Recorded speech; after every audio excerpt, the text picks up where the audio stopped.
श्री वाहिगुरु साहिब जी।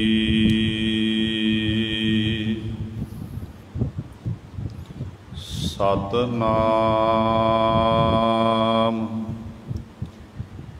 श्री वाहिगुरु साहिब जी। सतगुर आयो शरण तुहारी, मिलै सूख नाम हर सोभा, चिंता लाहे हमारी। अबर न सूझै दूजी ठाहर, हार परियो तो द्वारी। लेखा छोड़ अलेखा छूटह, हम निर्गुण लेहो उबारी। सदबख्शिंद सदा मेहरबाना, सबना दे आधारी।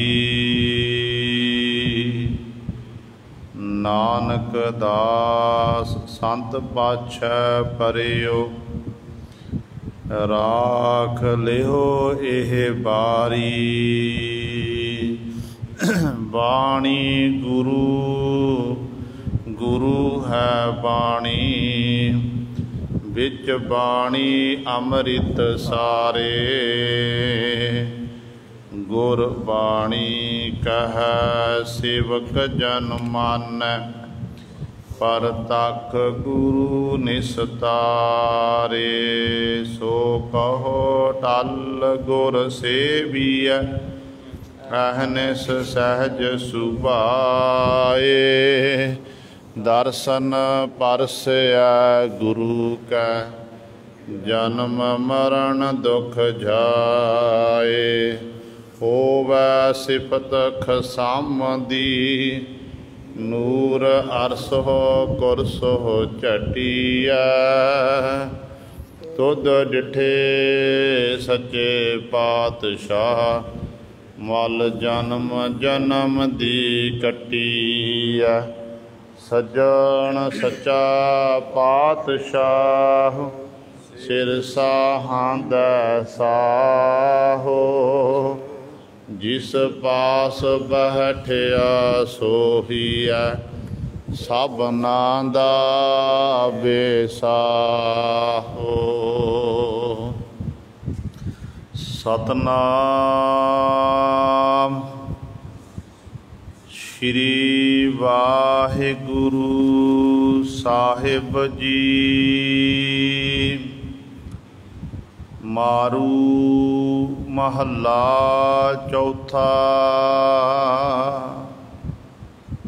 जो जिया की सार न जानै,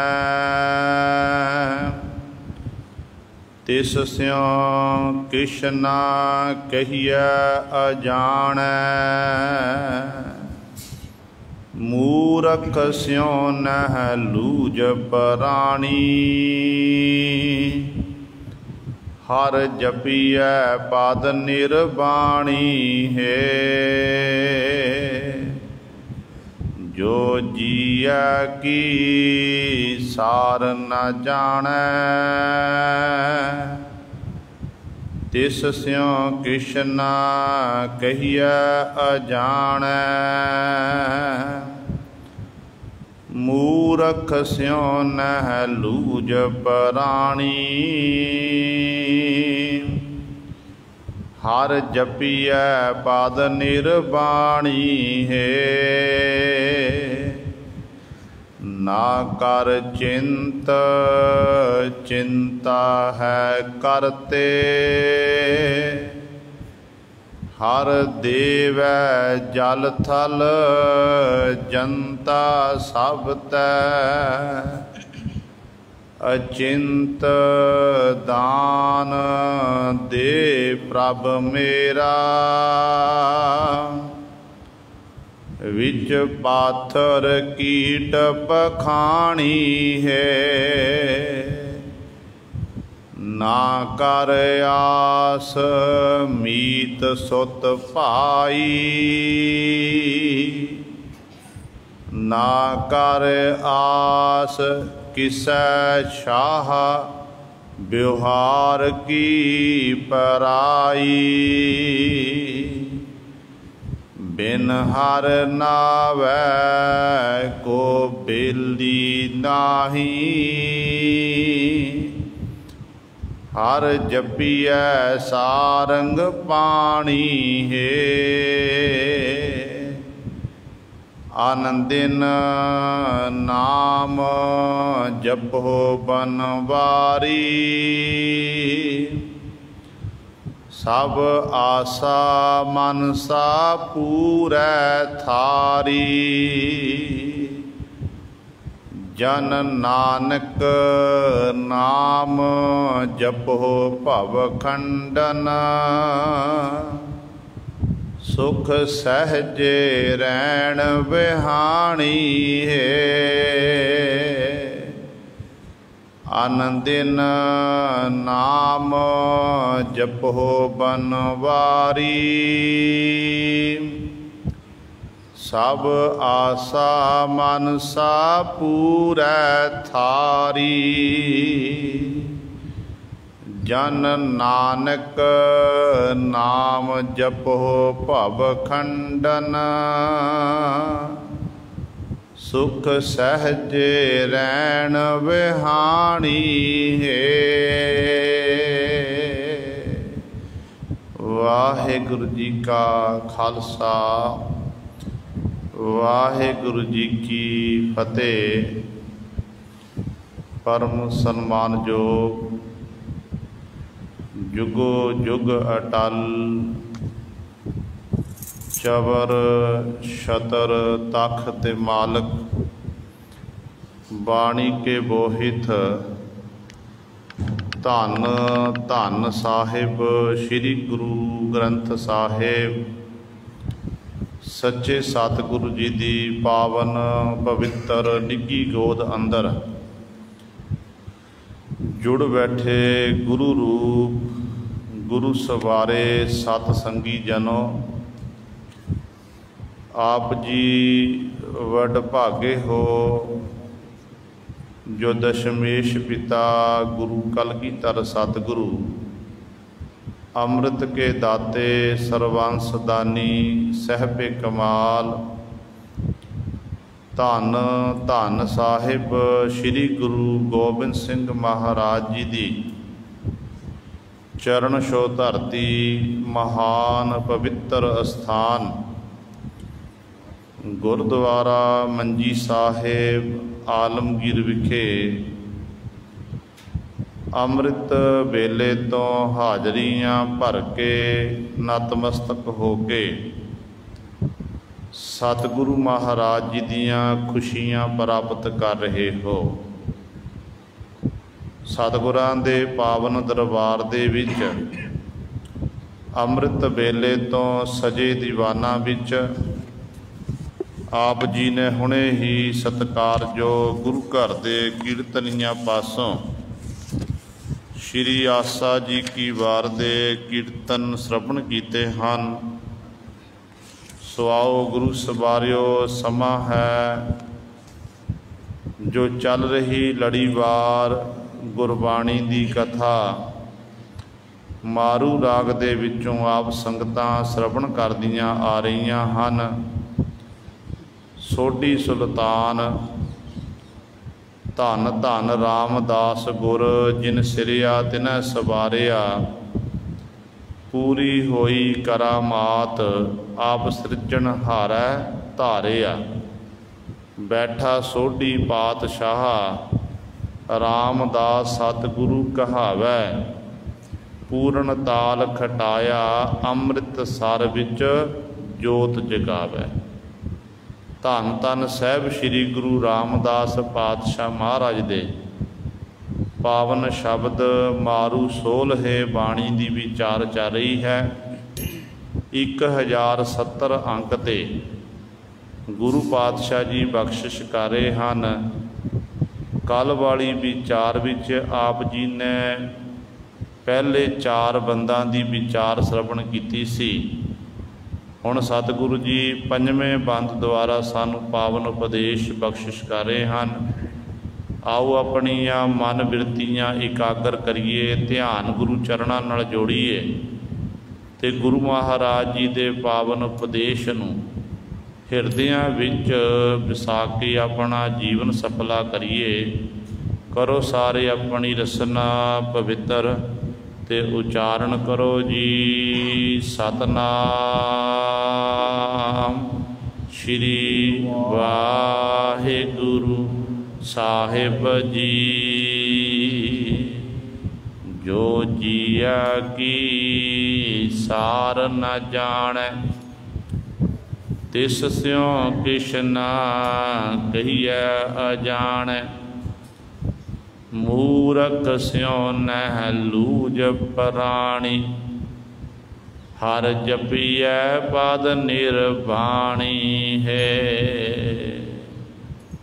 धन धन साहिब श्री गुरु रामदास पातशाह महाराज बख्शिश करते हैं कि जो जीया की सार ना जाने। सार का अर्थ है खबर। जो जीवां दी दुख वेले सार नहीं जानते, भाव जीवां दी पीड़ नूं नहीं जानते, कहते फिर उस जीव दे अगे को अपना दुख रोना नहीं चाहिए है। तिस स्यों किश न कहिए अजाने। हे बेसमझ जीव, उस जीव दे अगे कुछ भी नहीं आखना चाहिए, क्योंकि उन्होंने किसी की कदर ही नहीं है। उन्होंने कोई नहीं है कि कोई दुखी होवे ते होवे कि वो किसी का दुख नहीं वंडा सकता है। गुरु नानक का घर एक ऐसा है कि गुरु नानक के घर दे विच जदों भी दुख आया, तकलीफ हुई, जगत विच कोई आफत आई, तो गुरु नानक के घर दे विच फिर उस दुख नूं, उस दर्द नूं वंडाया जाता है। साडे गुरु साहिबान जी का फरमान है कि इत्थों तक परमेश्वर नूं संबोधन करके पातशाह जी ने बचन कीते कि जगत जलंदा रख लै, अपनी कृपा धार, जित द्वारै उभरै, तितै लेहु उबार। कि मालक जी सारा जगत सड़ रहा, बढ़ रहा, कोई ईरखा की अग विच, विछियां की अग विच, हंगता ममता दे विच जीव नूं रोग लगे हुए ने। आदि रोग, व्याधि रोग, उपाधि रोग, ये 3 प्रकार के रोग चिमड़े हुए ने ते सारा संसार ही जल रहा, सड़ रहा है। गुरु नानक साहब महाराज ने देखिया ते कहन लगे, हे परमेश्वर सारा जगत सड़ रहा, बढ़ रहा है, आप जी अपना कृपा रूपी हाथ दे के रखना करो, प्रतख हाथ रखो। देखो सतगुर के जीवन तो सिक्ख्या मिलती। गुरु साहिबान जी परमेश्वर नूं कह रहे हैं, जो साडे उत्ते कोई दुख आउंदा, तकलीफ आउंदी है, तो मनुख नूं जाके आखदा कि मैनू आ दुख है भरावा, मेरी मदद करना कर।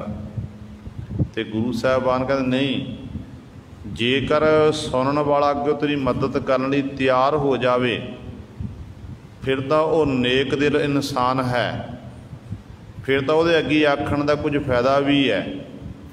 पर जे अगों सुनने वाला तेरी सार ना जाने, तेरी खबरें ना जाने, तेरी पीड़ा नूं जानना ना करे, कहते फिर उस अगे कहण का कोई फायदा नहीं है। कहते वो तो जिहड़ा जीव है, कहते इस तरह का है, कहते तिस्यों किश ना कहिए अजाने।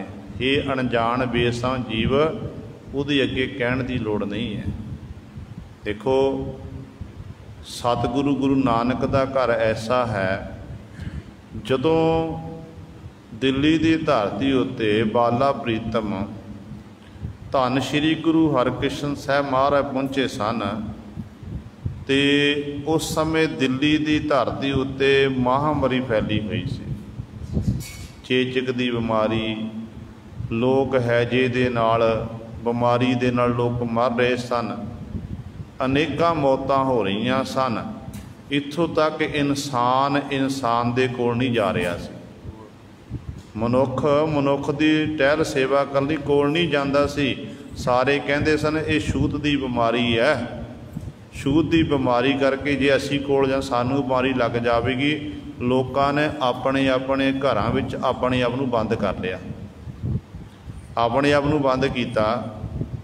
जो बाला प्रीतम धन गुरु हरकृष्ण साहब महाराज को खबर पहुंची कि सतगुरु जी इस तरह चेचक की बीमारी फैली हुई है, लोग हैजे नाल मर रहे ने, आप जी बख्शिश करो। तो धन गुरु हरकृष्ण साहब महाराज ने जिथे जो आप गुरुद्वारा बंगला साहब जाते हैं तो बंगला साहब एक चुपच्चा बनया, उत्थे चुपच्चे अज भी जल छकाया जाता है। तो सतगुरु ने वचन करते कि जिहड़ा भाई साडे दर्शन दीदारे करने आवेगा, आ चुपच्चा जल नाल भर दिता है, नाले साडे दर्शन दीदारे करेगा, नाले इस चुपच्चे जल छक लवेगा, उहदा रोग ठीक हो जाएगा। तो गुरु हरकृष्ण साहब महाराज आप विच जाके विचरते रहे, दुनिया के लोगों ने दसिया कि भाई दरवाजे नहीं बंद करने चाहिए, जेकर कोई दुखी चल के आ गया, दुखी बंदे का दर्द बढ़ाना चाहिए है, दुखी बंदे की बांह पकड़नी पैंदी है। क्योंकि जो जे अज गवांढियां के घर ये आफत आई है, हो सकता कल तेरे घर भी आ सकती है। पड़ोसी के जो हुआ तू अपने भी जान।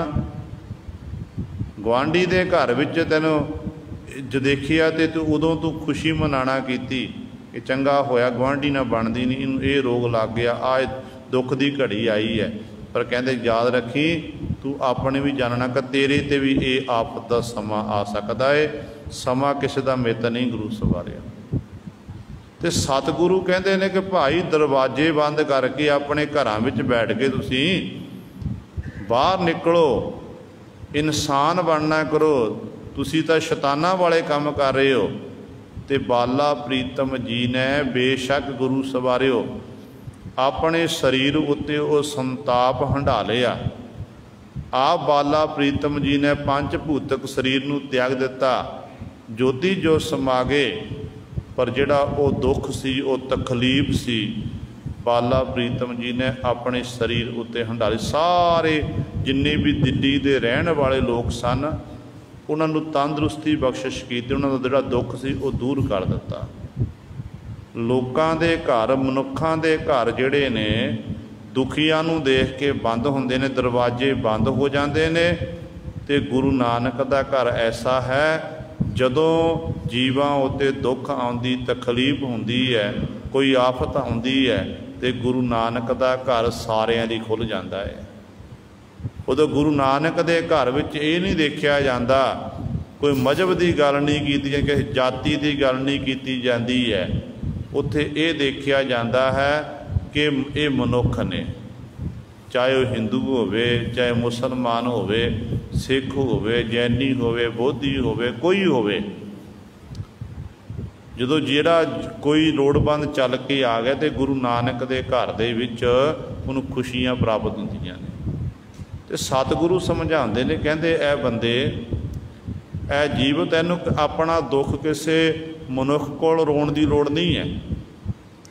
तू अपनी जिहड़ा दर्द है, तकलीफ है, तू अपने गुरु दे कोल जाके रो, परमेश्वर दे कोल जाके रोना कर, परमेश्वर दे अगे फरियाद करना कर, ते परमेश्वर वाहिगुरु ने तेरी बांह पकड़नी है।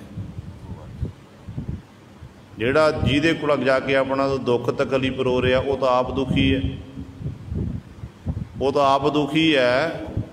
इस करके रोना उहदे कोल, परमेश्वर दे कोल ही अपनी फरियाद करनी चाहिए है। तो सतगुरु कहते ने भाई, इस प्रकार जो जिया की सारना, जो जीवां की सार नहीं जानता, जीवां की पीड़ा नहीं जानता, असल विच पीड़ नूं उही जानदा जिन्होंने पीड़ा व्यापती होवे। जिस तन जिहदे तन विच पीड़ लगी है, उही गुरु सर दस सकदा कि ये दर्द किहो जिहा है। जिस तन लागै सोई जाणै, अवर को जाणै को पीर परैया। होर नहीं दस सकता है। तो सतगुरु जी बचन करते ने, तिस स्यों किश ना कहीए अजाणे, हे अनजान बेसम जीव। तू उस मनुख के कोल जाके उहदे उत्ते आस रख के उहदे कोल अपना दुख ना रोना कर, उन्होंने कुछ ना कहना कर, क्योंकि वो लोग कैसे ने। तो सतगुरु जी बचन करते हैं, कहते मूरख स्यों नह लूज प्राणी, हर जपीऐ पाद निर्वाणी है। सतगुरु जी कहते जिहड़ा तू है, तू अपना दुख दर्द मनुख दे कोल जाके कह रहा, कहते जिहड़ा सुनन वाला आगो वो भी मूर्ख है। जो तेरी मदद करता फिर तो उहदे अगे इंसानियत जागी है, पर जो मदद करने लई तैयार नहीं होया, तेरा घर विच दुख कलेश है अगो वो हसदा है, तो कहते फिर इस तरह वो मूर्ख है। सतगुरु कहते मूर्ख इंसान नाल कदे भी लुझना नहीं चाहिए, कदे झगड़ा नहीं करना चाहिए। मूर्ख इंसान तो पासा वट लेना चाहिए है। मूर्ख इंसान तो पासा वट के की करना चाहिए, हर जपी है सारंग पाणी। जिहड़ा सारंग पाण परमेश्वर है, उस परमेश्वर का सिमरन करना चाहिए, इबादत करनी चाहिए है। हुण मूर्ख कौन है? गुरबाणी विच सतगुर ने वचन कीते हैं कि ना जाना मूर्ख है कोई, ना जाना सियाणा, सदा साहिब कै रंगे राता, आंदिन नाम बखाना। गुरु नानक साहब महाराज का फरमान कहते, ए दुनिया के लोगों, तुहाडी निगाह विच कोई मूर्ख है कोई सियाणा है, तुसी आख दिंदे ने कि आ फलाना जीव ये मूर्ख है, ये मनमुख है, मूर्खपने विच ही खुबिया फिरदा है, तो फलाना जीव जिहड़ा है ये सियाणा है, बड़ा दाना है। गुरु नानक पातशाह कहते फिर तुहाडी निगाह विच होवेगा, पर मेरी निगाह विच ना तो कोई मूर्ख है ना कोई सियाणा है। मेरी निगाह विच सदा साहिब कै रंगे राता, आंदिन नाम बखाना। कहते मैनू कोई नहीं मूर्खां नाल जां सियाणियां दे नाल। पातशाह कहते मेरा काम है उस मालक की इबादत करनी, उस मालक के आनंद विच भेद होना। मैं तो उस मालक का नाम जपदा बंदगी करदा हाँ, दिन रात उस मालक प्रभु की सिफत सलाह कर रहा हाँ। फिर गुरु साहबान जी इत्थों तक मूर्ख के बाद बचन करते हैं, कहते ने मूर्ख सियाणा एक है, एक जोत दोए नाव। कह चाहे कोई मूर्ख है सियाणा, कहते है एक ही है, इन्हां विच एक परमात्मा की जोत टिकी हुई है। असल विच कहते एक जोत दोए नाव, जोत एक है ते नाम बखरे बखरे रखे गए ने। हर एक मनुख का अपना अपना सुभाव हुंदा है। जेकर आपां देखीए संसार दे विच कई बार ऐसा हुंदा मनुख दीयां शक्लां सूरतां मिल जांदियां ने,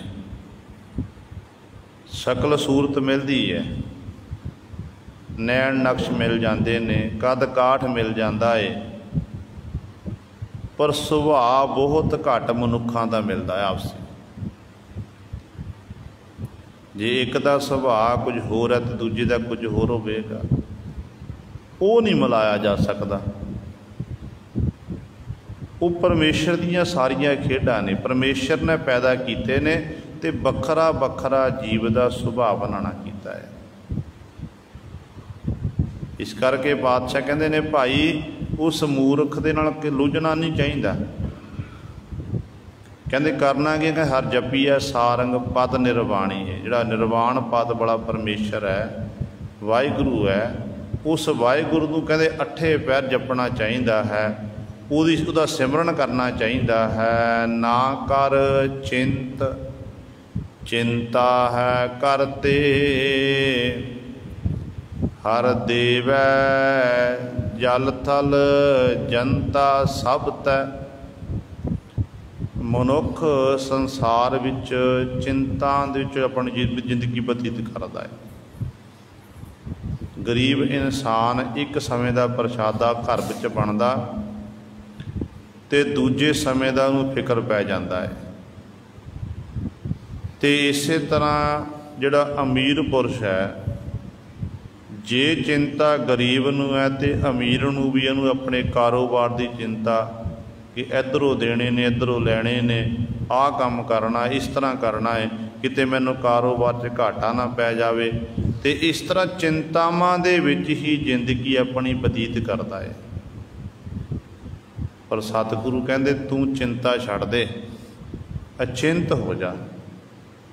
कहंदे ये चिंता छड्ड दे, कहंदे चिंता तो कहंदे उस करते वाहिगुरू नूं आप जिन्हें तैनूं पैदा किया ना, जिन्हें संसार विच तैनूं जन्म दे के भेजना कीता, उन्हें तेरी रोजी रोटी का प्रबंध भी किया होया है, उन्हें तेन रिजक भी बख्शना कीता कि किहड़ा काम मनुख ने करना किहड़ा नहीं करना है। ये फलबर विधाते वल लिखिया हुंदा धुरों दरगाह, इनू कोई नहीं गुरु सर मिट सकता। इस करके करते वाहिगुरू नूं चिंता है। हर देवै जल थल जनता सब तै, वो सारियां नूं दे रही है, चाहे कोई जलों विच रहन वाला चाहे थलों विच रहन वाला है, जिन्ने भी जीव जंतु सारियां थावां ते 84 लाख जूना ने, हर एक नूं परमेश्वर समय समय अनुसार रोजी रोटी दे रहा है, सारियां दी वो पालना पोषणा करता है। अचिंत दान दे प्रभ मेरा, बिच पाथर कीट पखाणी है। गुरु साहबान जी अगली पंक्ति बख्शिश करते हैं, कहते जिहड़ा मेरा प्रभु परमेश्वर है ना, वो अचिंत है, चिंता तो रहत है, उन किसी पर चिंता नहीं है, वो सारियां नूं दान दे रहा, सारियां दी पालना पोषणा कर रहा है। बिच पाथर कीट पखाणी है, इत्थों तक पत्थर जिहड़े ने, पत्थरां विच कीड़े हुंदे ने, पत्थर के अंदर प्रवेश करन नूं कोई राह नहीं है, कोई सुराख नहीं है, पर पत्थर विच रहन वाला कीड़ा उहदा भी उस मालक ने रोजी रोटी का प्रबंध किया होया। सैल पत्थर मैं जंत उपाए, ताका रिजक आग्ञा कर धरिया। जे मूसा पैगंबर ने खुदा नूं आखना कीता कि खुदा रोजी रोटी का प्रबंध एक दिन मैनू देना कर, मैं सारा रोजी रोटी देवांगा। तो खुदा आखन लग्या, कहन लग्या मूसे तेरे तो ये कारज नहीं होना, ये कारज करना बड़ा औखा है। कहन लग्या नहीं खुदा मैं दवांगा। जो जिद की तो खुदा ने अगों आख चल अज एक दिन तू देना कर, चल सारे रोजी रोटी दी, परमेश्वर के खजाने विचों सारे नूं वंड रहा। ते गुरु सवारियो कहंदे ने एक सूर नूं नहीं देना कीती, एक बेविचारी पुरुष नूं नहीं देना कीती, जिन्हों सामने बेविचार करदिआं नूं देखना कीता, सूर ने मुहम्मद साहब नूं मारना कीता, उन्होंने नहीं देना कीती। ते वापस आ गया। खुदा कहन लग्या सारिਆਂ ਨੂੰ दे दित्ती, कहन लग्या है हे खुदा सब नूं दित्ती है, पर दोनों दो जीवां नूं देना, एक तां बेविचारी पुरुष सी, एक जिहड़ा सी एक सूर नूं नहीं देना कीती, इन्हां नूं मैं रोजी रोटी नहीं देना कीती। खुदा कहन लग्या बस यही तां तेरे विच ते मेरे विच फर्क है, रोजी रोटी देनी मेरा मुंड कदीमा तो काम है, बाकी जिहड़े दोष रोपणे ने दोष देखने ने कहते ये तेरा काम नहीं है, ये परमेश्वर का काम है। जिहो जे जीव कर्म करता उहदे मुताबिक फल मिलना है। पर गल ये है कि रोजी रोटी मैं इस तरह देखने लग गया कि फलाना मनुख वधिया इंसान है, उन्होंने मैं रोजी रोटी देना करा, फलाने नूं नहीं देनी है, कहते फिर तो बहुत सारे जी भुखे मर जाणगे।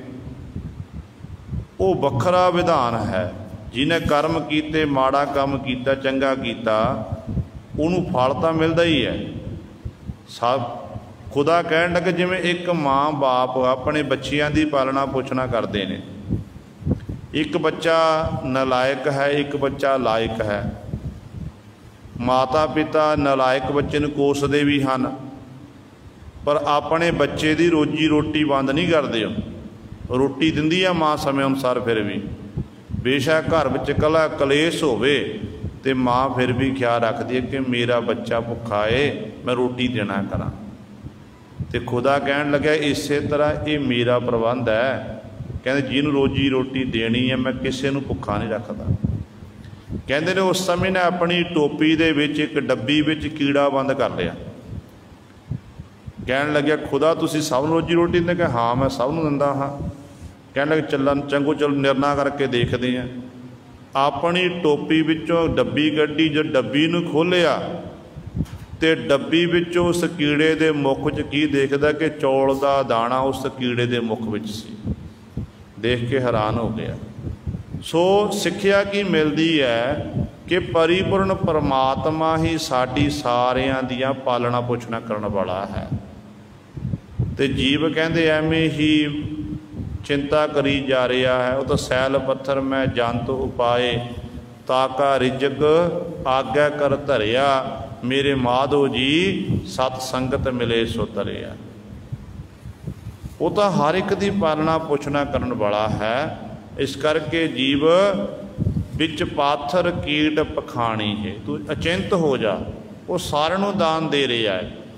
वो तो जो पत्थरों में जो गुप्त रूप च कीड़े वसते ने उन्होंने भी कहते उन्होंने रोजी रोटी का प्रबंध करता है, उन्होंने पालना पोषणा करता है। ना कर आस मीत सुत भाई, ना कर आस किसै शाह बिहार की पराई।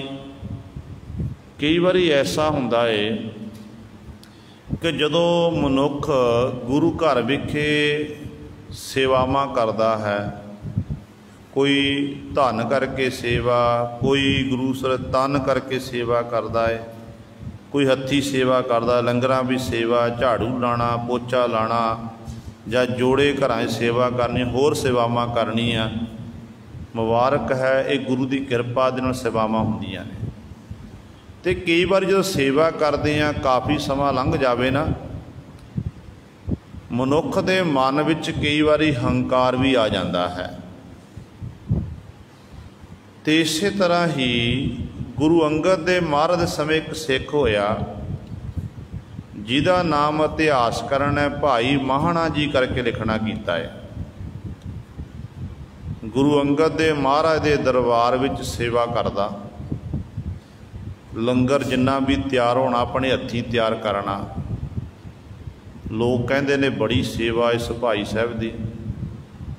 ते प्रशादा तैयार करके गुरु की हजूरी विच लैके आना, संगत नूं छकाना। पर ज्यों-ज्यों सेवा करदा गया त्यों-त्यों मन दे विच हंकार हो गया कि मैं गुरु घर की सेवा करता हाँ, मैं सेवा करता हाँ। जदों कोई लंगर विच कोई चल के आना, किसी ने कुछ आखना, अगों ने कबूल बोलना। कबूल बोलना तो सिखां ने आखना कि भाई तू गुरु के दरबार च इन्नी सेवा करता है, तैनूं सतगुर ने इन्नी सेवा बख्शिश की है, पर तेरी बोली विच मिठास नहीं है। तू जने जिन्ने भी इत्थे चल के आउंदे ने हर एक ना तू लड़दा झगड़दा, इस तरह ना करिया कर। अगों ये बेपरवाह हो के अगों होर कबूल बोलदा, कहंदा तुसीं मैनूं कौन हुंदे कहण वाले, तुसीं मैनूं कहण वाले कोल हुंदे, मैं सेवा करदा, मैनूं पता ये काम किवें चलना गुरु का, तुहानूं नहीं पता। इहदे बाद सानूं पता, तुहानूं की पता, तुसीं तां अज आए हो। इत्थों तक गुरु सवारिओ सिखां ने सतगुरु महाराज दे कोल जाके बेनती की कि पातशाह आ सिख बड़ी सेवा करदा, पर सिख की बोली बड़ी खुआर है। जदों अपने मुखों बोलदा कौड़े बोल बोलदा, जिहदे राही संगतां दा दिल दुखदा है कि जेकर कोई लोड़वंद गुरु के लंगर चल के आउंदा ते लोड़वंदां दीयां लोड़ां भी नहीं पूरीआं करदा। गुरु अंगद देव महाराज ने कोल सद्दिया, कोल बिठाया, कहण लगे सिखा सेवा तू बहुत करदा है, तेरी सेवा तो असीं खुश हाँ, पर अपनी बोली सुधारना कर। आईयां गईयां संगतां दी टहल सेवा कर, मन च मिठास लै, जबान च मिठास लैके आ, फिर साडी तेरे उत्ते किरपा होवेगी। सतवचन जी कहते ने एक दो दिन बतीत होए, जो संगत आवे संगत नाल बड़े प्यार नाल गलबात करे, फिर वो सुभाव बनिया होया सी। थोड़े दिनों बाद फिर उस तरह बोलन लग पिया। इत्थों तक जिहड़े सिखां ने जाके सतगुरां कोल शिकायत की सी ना, वो सिखां दा नाम लैके सिखां नूं कबूल बोलन लग पिया कि मेरी शिकायत जाके सतगुरां कोल कीती है, हुण मैं दसदा हाँ कि किस तरह बोलीदा है। ते सिख बड़े दुखी। लंगर च पंगत च बैठ के लंगर छकना, गुरु के दरबार सेवावां करनी आ, जो लंगर छकन जाना तो उदों फिर इन्हें कबूल बोलना नहीं सुधरिया। तो सिखां ने फिर दुआरा गए पातशाह के कोल जाके बेनती की कि पातशाह आप जी ने सिख नूं समझाना भी कीता कि गुरु घर विखे सेवा करदे हो, तुसीं प्यार नाल बोलिया करो, किसी का दिल नहीं दुखाना। पर सतगुरु जी वो सिख अज भी दुआरा फिर पहलां नालों वध कौड़े बोल बोलदा है। हुण अंतरजामी सतगुरु सब कुछ जाणदे ने, खेड वरताउणी सी पातशाह ने। सतगुरु जी ने उस सिख नूं कोल सद लिया, लांगरी सिख नूं, कहण लगे भाई साडे कोल चल के आ। दरबार च आया, मत्था टेकिया। अज गुरु अंगद दे महाराज थोड़े जे गुस्से विच होए, वीर रस विच आए, कहण लगे सानू तेरी सेवा दी लोड़ नहीं। पातशाह दा बचन कि सानू तेरी सेवा दी लोड़ नहीं, ये गुरु नानक दा घर है, गुरु नानक दे कारज आपे हुंदे ने। असी जे एक दूजे उत्ते आस रखन लग पे कि फलाना सिख ये कारज का फलाना का, नहीं, ये गुरु नानक दे कारज ने, आप हुंदे ने, तेरी सेवा की लोड़ नहीं, जा चले आ जा इत्थों। हुण जदों गुरु साहिबान आखे तानू तेरी सेवा की लोड़ नहीं, जिहड़ा सिर उत्ते भूत सवार सी ना कि मैं गुरु घर की सेवा करदा, मेरे तो बिना गुरु घर का कारज नहीं होना। गुरु साहिबान दे बचन सुनदियां सार ही मन च निमाण आ गई, निमरतापन आ गया। सतगुरु दे चरण पकड़ते। सतगुरु कहते ने सेवा तां ये सिखाउंदी है कि मन विच निमरता होवे, निमाणापन होवे, पर तू सेवा करके मन च हंकार करदा फिरदा है। तैनूं तेरे मन च ये मान कि मैं ही गुरु घर दे काम करदा, जे मैं ना होवां मेरे तो बिना काम नहीं हो सकते हैं ना। ते सतगुरु जी कहण लगे ये बड़ी गलत फहमी है, तू शुक्र कर के तेरी झोड़ी च असी ये सेवा पाई है। साढ़े हज़ारां सिख ने, असी किसी उत्ते बख्शिश कर सकते हैं। तैनूं ये सेवा का मौका देना कीता, तैनूं अवसर देना कीता है, हुण तैं समा संभालना है। जदों गुरु अंगद दे मरने बचन कीते, सतगुरु दे चरण पकड़ ले, पातशाह मैनूं खिमा करो, पातशाह जी अज तो बाद मैं ये काम नहीं करांगा, मैनूं खिमा करना करो। सतगुरु अज मैनूं अकल आई है, सारी जिंदगी लंघी आप जे दर दी सेवा करदे आ, मैं तो हंकार विच ही अफरिया रहा। अज मैनूं अकल आई है कि गुरु नानक दे घर दे विचों निमाणे बन के आपां जो कुछ मर्जी प्राप्त कर लीए, पर जो गुरु नानक दे घर विच आपां अहंकार विच आके मंगांगे, फिर कहते सानू कुछ भी प्राप्त नहीं होगा। फिर गुरु साहिबान उहदे ते बख्शिश की। सो सतगुरु इत्थे बचन करते हैं, कहते भाई एक उस जिहड़ा सारियां दियां चिंतावां दूर करन वाला है, जिहड़ा जी साजी जिन्ने भी जीव जंतु ने, चाहे वो जलों विच रहन थलों विच रहने वाले ने, सारियां दी पालना पोषणा वो परमेश्वर ही करता है। पत्थरां विच रहने वाले जिहड़े कीड़े ने, इत्थों तक उन्हां दियां आसां भी, उन्हां दी रोजी रोटी का प्रबंध परमेश्वर ही करता है। परमेश्वर उत्ते कहते तू विश्वास करना कर, कहते किसे ना कर आस मीत सुत भाई। ਮਨੁੱਖ ਕਹਿੰਦਾ ਨਾ ਕਿ ਮੇਰੇ ਮਿੱਤਰ ਨੇ, ਮੇਰੇ ਪੁੱਤਰ ਨੇ, ਮੇਰੇ ਭਰਾ ਹਨ, ਇਹਨਾਂ ਉੱਤੇ ਮਨੁੱਖ ਨੂੰ ਬੜਾ ਮਾਣ ਹੁੰਦਾ ਹੈ। ਪਰ ਸਤਿਗੁਰੂ ਨੇ ਕਿਸੇ ਉੱਤੇ ਆਸ ਨਹੀਂ ਰੱਖਣਾ ਕਰ। ਪੁੱਤਰ ਧੀਆਂ, ਭੈਣ ਭਰਾ, ਮਿੱਤਰ ਸੱਜਣ ਬਖਸ਼ੇ ਨੇ ਪ੍ਰਮਾਤਮਾ ਨੇ, ਇਹਨਾਂ ਨਾਲ ਪਿਆਰ ਰੱਖ, ਆਪਣੀ ਜ਼ਿੰਮੇਵਾਰੀ ਨਿਭਾਉਣਾ ਕਰ। ਪਰ ਆਸ ਇੱਕ ਪਰਮੇਸ਼ਰ ਉੱਤੇ ਰੱਖਣਾ ਕਰ ਕਿ ਮੇਰੀ ਪਾਲਣਾ ਪੋਸ਼ਣਾ ਵੀ, ਮੇਰੇ ਬੱਚਿਆਂ ਦੀ ਪਾਲਣਾ ਪੋਸ਼ਣਾ ਵੀ, ਮੇਰੇ ਭਰਾਵਾਂ ਦੀ ਪਾਲਣਾ ਪੋਸ਼ਣਾ ਇੱਕ ਪਰਮੇਸ਼ਰ ਹੀ ਕਰਨ ਵਾਲਾ ਹੈ। ਉਹੀ ਸਾਡੀਆਂ ਆਸਾਂ ਪੂਰੀਆਂ ਕਰਨ ਵਾਲਾ ਹੈ। ਤੇ ਮਨੁੱਖ ਕਹਿੰਦਾ ਕਿ ਮੈਂ ਆਪਣੇ ਪਰਿਵਾਰ ਦੀ ਪਾਲਣਾ ਪੋਸ਼ਣਾ ਕਰਦਾ, ਮੈਂ ਨਾ ਹੋਵਾਂ ਤੇ ਮੇਰੇ ਪਰਿਵਾਰ ਦੀ ਪਾਲਣਾ ਪੋਸ਼ਣਾ ਨਹੀਂ ਹੋ ਸਕਦੀ ਹੈ। ਆਪਾਂ ਦੇਖਦੇ ਹਾਂ ਕਈ ਵਾਰੀ ਜੀਵ ਸੰਸਾਰ 'ਚ ਵਿਚਰਦਿਆਂ ਹੋਇਆਂ ਗੁਰੂ ਸਵਾਰਿਓ, ਕਈ ਵਾਰੀ ਜਿਹੜਾ ਪਰਿਵਾਰ ਦਾ ਕਮਾਉਣ ਵਾਲਾ ਜੀਅ ਹੁੰਦਾ ਨਾ, ਉਹ ਸੰਸਾਰ ਤੋਂ ਕੂਚ ਕਰ ਜਾਂਦਾ। ਇੱਕ ਸਮੇਂ ਫਿਰ ਪਰਿਵਾਰ ਨੂੰ ਬਹੁਤ ਵੱਡਾ ਝਟਕਾ ਲੱਗਦਾ। ਜਿਹੜਾ ਕਮਾਊ ਜੀਵ, ਕਮਾਉਣ ਵਾਲਾ ਜੀਵ ਸੀ, ਉਹ ਚਲਿਆ ਜਾਂਦਾ ਤੇ ਪਿੱਛੋਂ ਫਿਰ ਪਰਿਵਾਰ ਦੇ ਜੀਵ ਨੂੰ ਝਟਕਾ ਲੱਗਦਾ। ਤੇ ਪਰ ਕੁਝ ਕੁ ਸਮੇਂ ਬਾਅਦ, ਆਪਾਂ ਕਹਿ ਦਈਏ ਕੁਝ ਮਹੀਨਿਆਂ ਬਾਅਦ, ਹੌਲੀ ਹੌਲੀ ਫਿਰ ਜਿਹੜਾ ਉਹ ਕਾਰੋਬਾਰ ਸੈੱਟ ਹੋ ਜਾਂਦਾ ਹੈ। ਘਾਟਾ ਤਾਂ ਨਹੀਂ ਪੂਰਾ ਹੁੰਦਾ, ਸੱਚ ਹੈ, ਪਰ ਜਿਹੜੀ ਸੈਟਿੰਗ ਹੋ ਜਾਂਦੀ ਹੈ ਤੇ ਰੋਜੀ ਰੋਟੀ ਜਿਹੜੀ ਆ, ਕੋਈ ਭੁੱਖਾ ਫਿਰ ਵੀ ਨਹੀਂ ਸੌਂਦਾ, ਹਰ ਇੱਕ ਦੀ ਸੰਭਾਲ ਪਰਮਾਤਮਾ ਕਰਦਾ ਹੈ।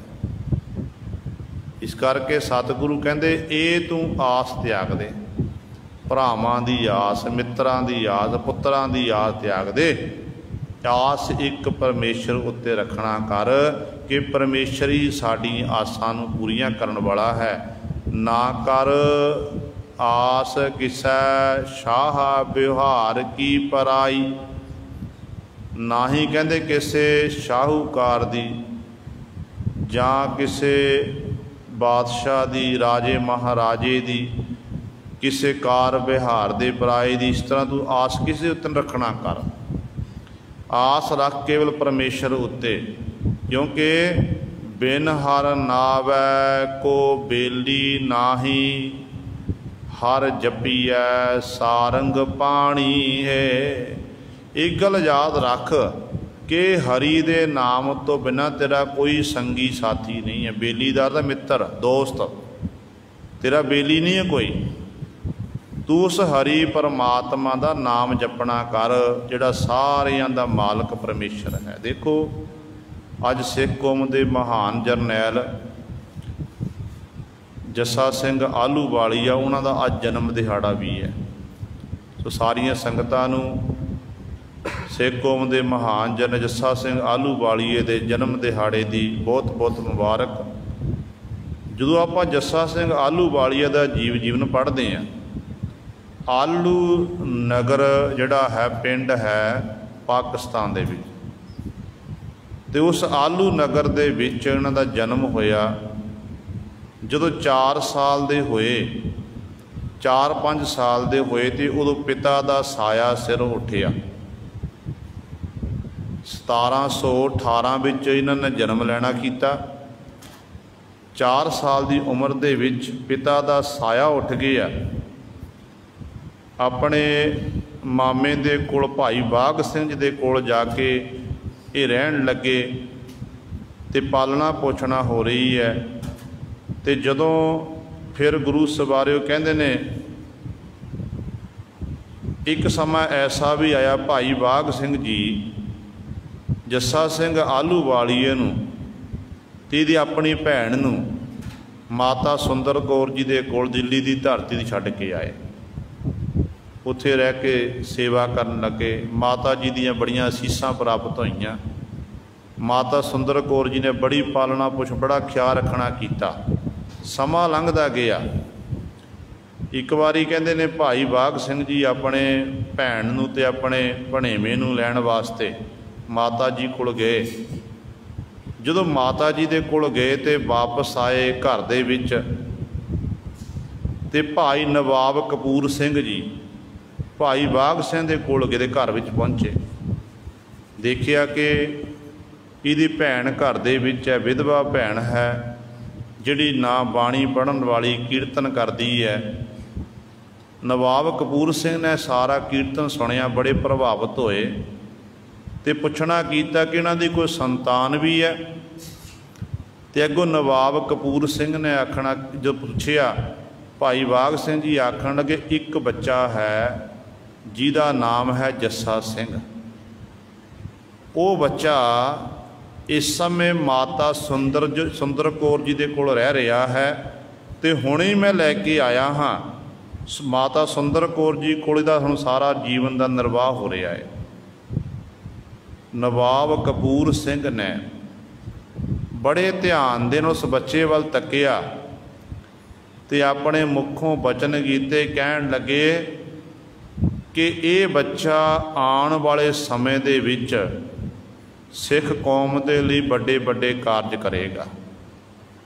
ये बच्चे दे सिर उत्ते जिहड़ा है ये तख्त ताज का मालक बनेगा, कौम वालों बड़ा इनू मान सन्मान प्राप्त होवेगा। ते गुरु सवारियो ते ये मन विच विचार कीती कि इस बच्चे नूं मैं अपने कोल रखना करा। पर पालना पोषणा कर रही सी माता सुंदर कौर जी, ते माता जी तो बिना बच्चे नूं लिजा नहीं सकते सन। तकरीबन 7 कुछ साल की उम्र हो गई। माता सुंदर कौर जी कोल नवाब कपूर सिंह जी गए, जाके नमस्कार की ते बेनती की कि माता जी इस बच्चे नूं मैनू देना करो, पंथ की सेवा लैनी इहदे पासों। तो उस समय माता सुंदर कौर जी ने जस्सा सिंह आलूवालीए नूं ते गुरु से गुरज देना कीता, तीरां दा पत्था दिता, होर अनेकां एक सुंदर पोशाक देना कीती, अपनी छाती नाल ला के सिर उत्ते हथ फेरिया, प्यार दिता माता जी ने। किन्ने चंगे भाग होणगे जिन्हों गुरु गोबिंद सिंह महाराज दे महल माता सुंदर कौर जी का प्यार प्राप्त होया होवे। किड्डे चंगे कर्म होणगे। हर एक मनुख नूं माता पिता तो बिना बच्चे का जो जीवन है वो गुरु सवारे उन्होंने जीवन में सफलता नहीं प्राप्त हो सकती है, अधूरा है जीवन उहदा। तो एक पासे जो प्यो का साया सिर उठिया तो झटका लग्या, पर माता सुंदर कौर जी पालना पोषणा की तो उदों सारा दुख तकलीफ दूर हो गई इत्थों तक। तो गुरु सवारियो फिर माता सुंदर कौर जी ने ये बख्शिशां कीतियां। जिहड़ी इन्हां दी बोली सी ना, ये बोली थोड़ी हिंदी सी। जो बोली जो उत्थों माता जी को वापस आए ने, वापस आने उपरंत फिर ये नवाब कपूर सिंह को रहन लगे। घोड़ विद्या, शस्त्र विद्या, दुनियावी विद्या, पहला ही दुनियावी ते धार्मिक विद्या माता सुंदर कौर जी को प्राप्त करते सन।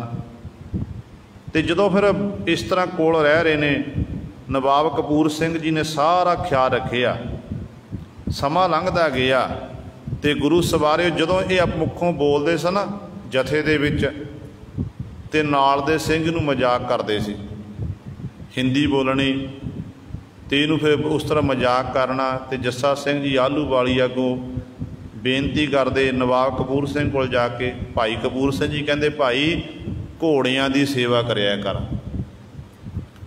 जो कुछ अज मैनू प्राप्त है नवाबी मिली है, मैनू मान सन्मान मिलिया, ये सब कुछ मैनू ये घोड़ियां की सेवा करके, पक्खा झलण की सेवा करके प्राप्त हुई है। तो गुरु सवारियो जिथे फिर शास्त्र विद्या का अभ्यास करते हैं उत्थे नाल घोड़ियां की सेवा करनी, घोड़ियां निहारी देनी, हुण लिद्दां चुकणियां, ये सेवावां भी जस्सा सिंह आलूवालीआ करते गए। समा लंघिया, जस्सा सिंह नवाब कपूर सिंह जदों चढ़ाई कर गए, उस तो बाद उत्तराधिकारी जिहड़े सन ये फिर नवाब ये जस्सा सिंह आलूवालीआ बने। तो फिर गुरु सवारियो इत्थों तक इन्हां दे जीवन दीयां घटनावां जदों पढ़दे हां तो इन्हां नूं सुल्तान आख्या जाता है, सुल्तान उल कौम। केवल सिख पंथ ने बड़ा मान सन्मान देना किया। जदों मोरी दरवाजे राही ते गुरु सवारियो ये किले अंदर प्रवेश होए सन दिल्ली की धरती ते निशान साहब चलाए सन, तो उदों जो काबज होए सी उदों इन्हां नूं ही तख्त ताज उत्ते बिठाया गया सी। भाई बघेल सिंह ने हमला किया ते जित प्राप्त की, तख्त ताज उत्ते इन्हां नूं बिठाया गया सी। लाहौर के किले उत्ते निशान साहब चलाउण वाले भाई जस्सा सिंह आलूवालिया सन। तो इस तरह इन्हां दे जीवन दीयां अहम घटना हैं। अज उस महान कौम के जरनैल जस्सा सिंह आलूवालिया उन्हां दा अज जन्म दिहाड़ा है। तो सारिया संगतां नूं बहुत बहुत मुबारकां। सो गल चल रही सी कि जदों मनुख के सिर उत्तों किसी का साया उठदा, माँ का चलिया जाना बहुत बड़ा घाटा है, पिता चलिया जाए बहुत बड़ा घाटा है, घाटा पूरा नहीं हो सकता। पर पालना पोषणा करने वाला परमात्मा है। जिन्हां दे बच्चे जन्म लैंदे जमांदरू ही माता पिता साथ छड़ जाते हैं, वो भी गुरु से बच्चे पल जाते हैं। हर एक दियां लोड़ां पूरियां करने वाला केवल ते केवल परमेश्वर ही है। तो सतगुरु कहंदे इस करके तू किसे उत्ते आस न रख। ये गल चेते रख कि बिन हर नावै को बेली नाही। परमेश्वर के नाम तो बिना कोई बेली नहीं, तेरा मित्र नहीं है। हर जपीए सारंग पानी है, निता प्रति जिहड़ा सारंग पाण परमेश्वर है, उस परमेश्वर नूं भाई जपना कर। अन दिन नाम जपो बन बारी, सब आसा मनसा पूरै थारी। अन दिन दिन रात जिहड़ा बनवारी जगत दा माली परमेश्वर है, उस मालक दे नाम नूं भाई जपना करो। सब आसा मनसा पूरै थारी, जो तेरे मन दियां आसावां हन, बुद्धि दियां मनसा हन, ये सारियां उस नाम ने ही परमेश्वर ने पूरियां करनियां ने। परमेश्वर उत्ते आस रखना कर, उस मालक उत्ते भरोसा रख, उही तेरियां आसां पूरियां करन वाला है। जीवां दियां जीव दे बस दी गल नहीं है, क्योंकि जीव तो आप मंगता है। बड़े तो बड़ा राजा होवे, चक्रवर्ती राजा भी क्यों ना होवे, वो भी यही आखदा परमेश्वर कोल के परमेश्वर मेरा राज दिन दुगुनी रात चौगुनी तरक्की करे। इसका मतलब मंगता हो गया। एक गरीब इंसान जिहदे घर विच एक सदा प्रशादा मसां पकदा है, वो भी मंगता बन के परमेश्वर कोल यही मंगदा कि मालका सानू रिजक देना कर, रोजी रोटी देना कर। है तो दोने मंगते ने ना, एक बड़ा मंगता एक छोटा मंगता, पर लोड़ां पूरियां करन वाला केवल परमेश्वर है। परमेश्वर उत्ते ही आपां आस रख लईए तो परमेश्वर ने साडियां सारियां जड़ियां ने इच्छा पूरियां कर देनी, क्योंकि इच्छा पूरक सर्व सुख दाता हर जाके बस है काम ते ना। इस तरह वो साडे मन दियां आसां भी पूरियां करन वाला, बुद्धि दियां मनसा भी पूरियां करन वाला है। उसे मालक का भाई तू दिन रात नाम जपना कर। जन नानक नाम जपो भव खंडन, सुख सहजे रैण बिहाणी है। जन नानक जी उचारण करते ने, कहते भाई नाम जपो भव खंडन। जिहड़ा भव खंडन संसार के दुखों नूं खत्म करने वाला परमेश्वर है, जिहड़ा मालक वाहिगुरु है दुखों नूं भंजन वाला है, उस मालक का भाई सिमरन करना करो, उस मालक का नाम जपो। क्योंकि उस मालक का नाम जपण नाल की होवेगा, सुख सहजे रहन बिहाणी है। तैनूं जीवन के सुख मिलणगे, इस लोक के सुख भी ते परलोक के सुख भी। क्योंकि आगा सुख मेरे मीता, पाछे आनंद प्रभ कीता। इहो जी अवस्था बनेगी। फिर सहजे रहन बिहाणी है, चाहे तेरी रात होवे दिन होवे, तेरी वो अवस्था रूपी रहन जिहड़ी है ना, ये कहंदे सहज वाली अवस्था विच, आत्मक अडोलता वाली अवस्था विच ही बतीत होवेगी। तैनू किसी प्रकार की चिंता नहीं रही, झोरा नहीं रहेगा। सारे ते दुख तकलीफ वो मालक का नाम जप के ये खत्म हो जाएंगे। ये गुरु सवारियो सतगुरु महाराज ने साढ़े उत्ते बख्शिश की है। 8 बंदा तक पातशाह ने विचार करवाई है।